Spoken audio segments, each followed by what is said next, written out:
Hi guys, it's Jerry here, the Chartered Vendor. Welcome to Ask Jerry, the Chartered Vendor. Today I'm actually hanging out with Beauty Perai. She's the sales manager at M&J Group. And today we just want to discuss about sales. Sales is fundamental. Sales is the lifeblood of any organization. So what do we want to talk about? We want to discuss objections. Okay, what are objections? Maybe that's what we'll start by defining. Welcome, Beauty, to the show. Thank you so much, Mr. J, for having me. Yes. Objections. Objections are excuses or rather, that are given by clients when you now want to move to the exchange. Because when you're talking about selling, yes, it involves the nurturing part, we were discussing the follow-up, but it comes to a stage whereby I now want to buy the book from you. Mm-hmm. Then I am now giving excuses, or rather, should I say, complaints. Okay. Yeah. Okay, so or maybe I would like to say maybe an objection is something which can stop a sale. Like, for example, if someone says the price is too high, Exactly. that's an objection. If someone says, I'll think about it, it might be an objection. Maybe what we can do is, what's an objection? What's a complaint? I think one of my mentors has actually said, you shouldn't treat an objection as an objection before you have to verify whether it's an objection or if it's a complaint. Mm-hmm. Okay. Usually objections come through as reactionary defense responses. I'm just wired to respond in a way, like I'm guarded, I don't want to let my money go. Yes. So at times when we're looking at complaints, when we say assess before, because there's something that is common, like you highlighted the price is too high. Mm. Before we even understand the value, even if we acknowledge the value, at times I'm just wired to say the price is too high. Yes. I will think about it. Exactly. What are you thinking about? Exactly. So it's a matter of now assessing. Especially I would think about it, it's never valid. It's just a complaint to just stop you from getting the money. So maybe what we can start by doing, maybe for the sake of our audience, maybe let us list the common objections which you face almost on daily basis, or you as a salesperson which you encounter maybe on daily basis, the stores which you get, what will stop you from actually getting those sales. What are the common ones? Maybe you can start by stating some, and I also give some of the common ones which I usually get. Okay. There is usually one for the unavailable part. I'll ask my husband. I'll ask the CEO. Exactly. We have to think about it. Exactly. Yes. We need to look through and see if we're going to get it now or not. Yes. And the price is too high. I need a discount. Something like that. What about those ones, especially to do with time? For example, you call someone today, they'll just say, please contact me on Thursday. Exactly. Please call me next month. That's when I think I'll be free. Exactly. Exactly. Or some can even say, I was just shopping around. I was just shopping around. I don't think I'm prepared to buy. But most of the times, if you've actually got into a shop, sometimes you're getting into a shop, you want to buy something, but you've noticed maybe that the price is too high. You just say, no, I was shopping around and I was not yet ready to buy. So all those are kind of objections which I usually face. Sometimes you call someone today, they want to delay. Even if you say, no, we want to meet on Monday, sometimes they will delay to say, how about if we do it Monday next week? Exactly. Or some, they don't even actually give you a response. They just remain quiet or remain mum. So all those are some of the objections which you usually face. And sometimes, especially the one you mentioned, that my manager is the one who is actually responsible, or my husband is one who is responsible for that purchase. I think those are the ones, some of the popular objections. So maybe people, they've now know what an objection is. This is something which can stop that. So I don't have a budget. I think you are charging a higher price compared to a competitor. I think your product is not suitable for what I want. So maybe why do people stop buying from you? I heard one of my mentors actually saying there are 5 reasons why people don't buy. One of it was no money. no desire. Yes. And then he was also saying sometimes that person, there's no hurry. And they also said, I said no desire, no money, no hurry, and no trust. Exactly. So someone doesn't trust you. How do you gain that trust now as a salesperson? Yeah. Okay. Usually when we're looking at... So if I don't trust you today, I'll just say, oh, let me think about it. It's not the issue that I want to think about something, but I don't trust you. Yes. Yeah. Yes, that's true. That's true. Because there's what we call a sales process, whereby we now get to convert a contact into a contract. The difference between the two words is an ARA relationship. It's like I'm coming to you and I'm saying I'm selling this system, it's 1.5. Your concern now is on money. It's on money, exactly. Yes. But if I approach you slowly, getting to understand you, getting to understand your need, providing solutions, and building a relationship, already we are working on building trust. Because trust usually develops from a relationship. Yes, I think Victor Antonio has actually crafted a curve, which actually said when a customer comes in for the first time, they're mostly worried about money. Yes. That's why instantly, it's like, I think it's automatic. When you get a product, the first question which you're going to ask is how much? Before you even get the value, what you're going to get, what are the features of that product, everyone is worried about money. That's true. Then that graph starts declining whilst you're now explaining the value. That's when the concern of money actually drops. Yes, so you're right. And the fifth actually is no need.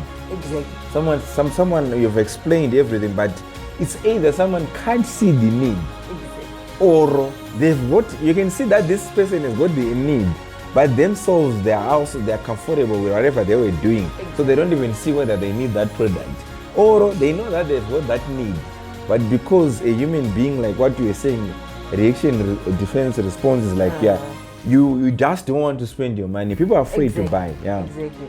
And you mentioned that people get comfortable. At times it's not comfort, but it's resistant to change. Exactly. When we're approaching something that is changing, it's very hard for us to adapt to change. We slowly adapt to it.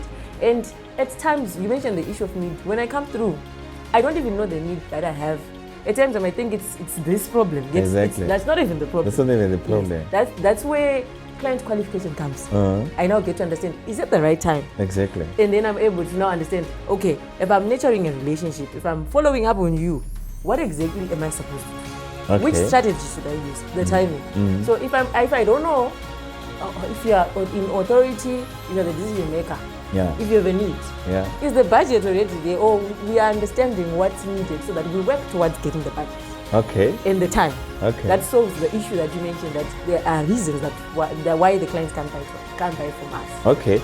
Like I've heard someone actually saying there's what is called overcoming an objection, but he was saying you should learn to block an objection. Exactly. So what is the difference? Like you want to overcome an objection, or you want to, I think when you're overcoming an objection, you're saying an objection is actually thrown at you, but you're trying to now overcome maybe through a clause or etc. But you can even block an objection. You can avoid it totally. I think the best is actually to overcome to actually block the objection. Exactly. Before you get that objection, maybe how do you do it? Maybe if you can give an example of an objection and how you are going to actually block an objection before it's thrown at you by a customer. All right. Let me bring the common one. The price is too high. Okay, when you look at this objection, it's an objection that we go through, we receive each and every day. I'll give you an example. If I'm working 6 times a week, that means it's now common. We talked about the issue of overcoming. I get to reflect on how I actually overcome it. And now I get to look at how I can avoid it. For example, when someone says the price is too high, let's take it for instance, it's not a complaint, it's a real objection. It means they're not seeing value. So what do? I build the value before I give them the price, such that they're able to realize what I'm going to be offering. Because it's about what am I going to do? What's in it for the client? Exactly. When I'm selling you this book, you're selling chartered vendor. What's in it for me? Okay. Because in most cases, it's not about you as a salesperson, it's about the client. Yeah. So when you focus on what's in it for the client and you build the value, they realize it before and won't have to come across the price is too high.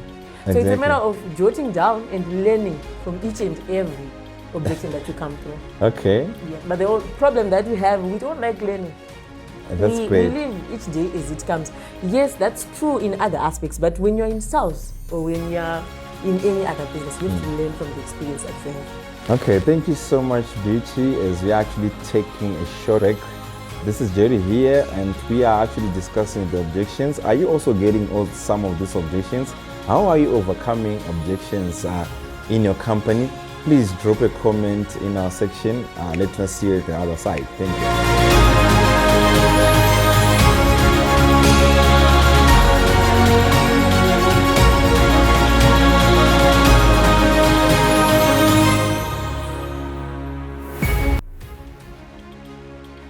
Welcome back to Ask Jerry, the Chartered Friend. It's Jerry here. I'm hanging out with Beauty Perai. We're discussing objections. Just before the break, we were talking about how the customer wants to run away from the sale. Remember, yes, everyone is afraid of buying something. Even just make a decision today that you want to buy a television set, you want to buy a chair. The first hurdle which you're going to have is, which shop should I go to? Who am I going to buy to? So like what Beauty was actually saying just before the break, that if you create that relationship, that's why even if you think of someone who is selling clothes today, if you've got a friend, it's an easy purchase for you. If you've got maybe a company which has purchased it before and they've delivered a good product at a good price, it's a good, you're not afraid of making that purchase.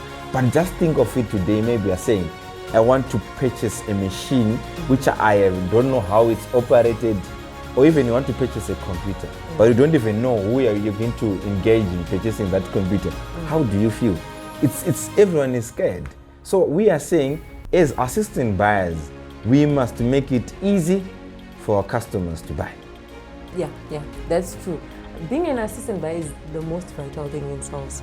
I always like to refer to those people who sell second-hand clothes, like they'll actually look at what you're looking for, they put it on, they comment on you, like they're basically talking about understanding what exactly you want, which is something that we lack. And if you go to a boutique, they don't even bother directing you to where you want. They don't even bother understanding. Because I mean, when you're looking at clothes, it's not every clothes, every dress that you see from the next person that is going to fit you. And if you don't help your clients, automatically if they are not happy with the dress when they are leave, they're never going to come back. Exactly. But we have to realize that we need to focus on creating a funnel which is tightly closed at the end, so that the more we get the clients, the more we maintain them. That means our revenue is going to be consistent, and we now focus on growing it, not focus on firefighting on the clients that you're losing, on the complaints. Now there's social media, they will be posting, they will be blasting you. So if you create a good relationship, if you become an assistant buyer, you get to understand your clients. Exactly. Yes. And there's no customer, even today, if I'm disappointed with a certain service with any company, if you notice that your customer is now posting public, it means you don't have a relationship with them. It means even when they were buying, you didn't even need a relationship with them. And sometimes maybe, because what I've noticed is a big challenge is trying to maintain a certain relationship. Yes. Yeah, and maybe you had a relationship until when they gave you money, and when they gave you money, you actually forgot about them. That's why they've got the guts maybe to go out on social media and actually post something. It's because you are not there for them. So I think building a relationship is very crucial when you want to overcome objections. It's like when you're buying from your friend, but your friend is expensive. It's very difficult for you to say, my friend, you are very expensive. So because you don't have the comparing part of things becomes of it minimizes itself because of the relationship. Yeah, and it's easy now to avoid objections when you've created a relationship, because you acknowledge and disregard easily. But when you acknowledge and disregard to someone you don't have a relationship, disaster. Okay, maybe you can give us an example whereby you can acknowledge and you disregard. Okay. I'll give you an example. I'm selling this book to you and you say the price is too high. I agree with you. That's why you have to buy. That's the reason why I actually have to buy this book. Exactly. So that's one way of actually you just want to agree with the client. Then an objection actually falls off. So sometimes you just agree with the client, then there's no objection to talk about. Yes. So remember, the first rule of sales, always agree with the client. So it's another way we actually overcoming what? An objection. So maybe let us get deep into the objections. Yes, someone has said the price is too high. You've said the one way you can actually address it is just by acknowledging and pretending as if it's not even an objection, it's a complaint, not validating it. Then another way, what about if a client insists that no, beauty, I can't do business with you. It's still expensive. You ask why. Because they should, if it's valid, they should have a reason. Exactly. Maybe they're saying the next person is actually offering them. I'll give you an example. This book, I'm getting it at $15 and I'm selling it at $20. I understand what they're getting from the $15. That's true. Yes. Because I'll give you an example. If you're confident with the value that you're giving, and if you've explained it properly, they're not able to now compare the two and they can realize where the other $5 is going. Exactly. Yes. And at times maybe they're failing to, you know, when it comes to money, especially in Zimbabwe, we are very skeptical and we're insecure. Exactly. You now have to give them a value. Each dollar, what is it going to bring? Dollarizing, exactly. So I'm saying maybe the $20 which actually, because I've noticed that most of the people, they're not comfortable parting away with their money, especially when they didn't see the value, when value is not at more than 10 times maybe the cost of that product. Exactly. Let's say maybe a book is for $20. If you're going to sell a book for $20, you're in trouble. If it also has got value for $20, you're in trouble. But if you can say maybe my value is $1,000, they can see as if they're spending nothing when they're actually spending their $20. So I think maybe that's the mindset. So what do you want to tell a salesperson who's out there, maybe an amateur or someone who is experienced, but they also want to learn to say, no, how can I start now writing? I've noticed the culture which we are adopting here to say every day I'm supposed to write an objection. Yes. Every day I'm supposed to, an objection, the reason why I'm saying you should write the objection is when you know where you actually, when a transaction, maybe a sale has failed, we often actually say you are the one who has been closed by the customer instead of you closing the customer. You should write where it went wrong. Yes. That's the only way you can actually understand what you're trying to do in the sales process. Because what I've noticed, most of the sales people, they fail to get the sales, but they don't know why they have actually failed. Yes. So when you want to be a professional, you now know that, no, I've been defeated.